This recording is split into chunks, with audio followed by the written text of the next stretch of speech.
अगर आप passive fund में इन्वेस्ट कर रहे हो, क्या ये आपके लिए बेनिफिशियल है या आपको एज एन लॉस प्रोवाइड करा रहा है, वो हम डिस्कस करते हैं। देखो, पैसिव फंड होता क्या, पहले ये समझते हैं। पैसिव फंड होता है कि जहाँ पर आपका एज एन फंड मैनेजर की ज़्यादा कोई रिस्पॉन्सिबिलिटी नहीं होती अपना रिटर्न को ज़्यादा दिखाने की। वो एक बेंचमार्क सेलेक्ट करता है या कोई भी इंडेक्सेस को फॉलो करता है, उसके अकॉर्डिंग ही वो इन्वेस्ट करता है, बिना कुछ उस पर अपना दिमाग ज़्यादा लगाए, मतलब एज एन एफर्ट्स लगाए।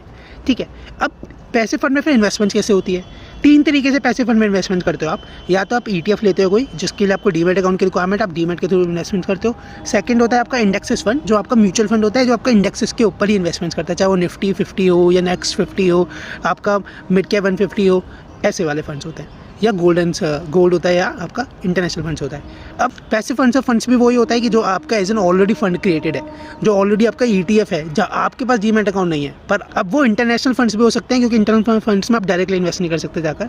तो डायरेक्टली आप जो इंडिया में इन्वेस्टमेंट्स कर रहे हो, वो आप पैसिव FOF से इन्वेस्टमेंट करते हो। पर पैसिव फंड से फ़ायदा क्या होता है? इससे कुछ तो फ़ायदा होता होगा कि लोग इन्वेस्टमेंट कर रहे हैं। देखो, पैसिव फंड से फ़ायदा ये होता है कि आपको एक अनसिस्टमेटिकली रिस्क मिल जाता है, मतलब कि आपको ज़्यादा कुछ सोचना नहीं है, क्योंकि जो फंड परफॉर्मेंस है उसी के अकॉर्डिंग वर्किंग करना है। तो आपका as an fund performance according to benchmark आता है। सेकंड, आपका लो एक्सपेंस रेशियो हो जाता है। लो एक्सपेंस रेशियो का क्या है कि आपका, क्योंकि फंड मैनेजर की ज़्यादा कुछ रोल नहीं है इसके अंदर, उसको डायरेक्टली जो भी ETF है या जो भी डायरेक्टली इंडेक्सेज है उस पर इन्वेस्टमेंट्स करनी है, तो आपका एक्सपेंस रेशियो कम हो जाता है। ह्यूमन अनबायसनेस भी आ जाती है इसके अंदर, क्योंकि आपको एज एन फंड मैनेजर को ज़्यादा कुछ देखना नहीं है। जो भी इंडेक्सेस में फंड चल रहा है उस पर डायरेक्टली उसे इन्वेस्टमेंट्स करना है। तो ऐसा हम कह नहीं सकते कि आप डायरेक्टली फंड मैनेजर किसी पर्टिकुलरली कंपनीज़ को या सेक्टर्स पर ज़्यादा इंपैक्ट कर रहा है या ज़्यादा इन्वेस्टमेंट्स कर रहा है। जो भी इंडेक्सेस में होगा उसके अकॉर्डिंग इन्वेस्टमेंट्स कर रहा है। अब ये सब तो होता ही है, पर इस सबसे हमें एज एन फ़ायदा क्या है?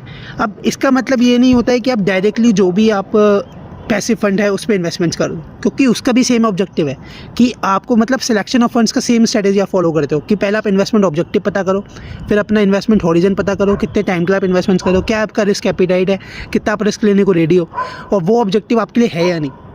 तो कोई भी फंड हो, चाहे कहीं पर भी फंड हो, ऑब्जेक्टिव आपको यही 4-5 पॉइंट रखने पड़ते हैं कि ऑब्जेक्टिव क्या है, हॉरिजन क्या है, रिस्क एपिटाइट क्या है, और आपको कौन सा फंड सेलेक्ट करना है। फिर उसके अकॉर्डिंग फंड सेलेक्ट होता है। डायरेक्टली अगर आप फंड सेलेक्ट करोगे बिना कुछ सोचे समझे, तो आप हमेशा लॉस में ही रहोगे।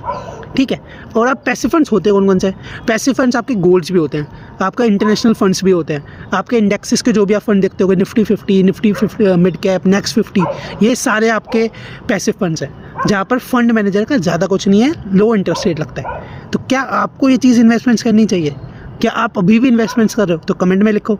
और अगर कुछ नया सीखा हो, कुछ नया समझा हो, तो कमेंट में लिखो फाइनेंस वाला आदमी।